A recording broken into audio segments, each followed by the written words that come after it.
Ka Office jong District Child Protection Officer, District Child Protection Unit West Jaintia Hills District Jawai, kala pentip ba ikhlung kanthai balap haka arpu arterik ujilio, bala syabret no haki brio kibam itu hakrem syok no mukla, ibadan hapo kajing sumar jong ki doktor hapo MCH Jawai. Ila Khlad no nakani ka perthai haka arpu saw terik ujilio haka por saw arpu san baje minstam HMCH Jawai.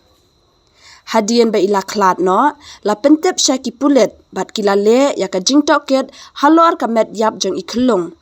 Bat hadian kanie lara ya ka med yap jong I sya civil hospital yalong ban pendap ya ka post mortem. Kumta na ka office jong DCPO ula pentep ba kinu kibriau lani ki bahayeng hasam ki badan ka jingtep ne ki badan ka jingedai bat ini ikhlung. Kila banwan kam ya kamet badang sa jong I na kajaka bo med yap kabadan ha civil hospital yalong hapo nyosngi.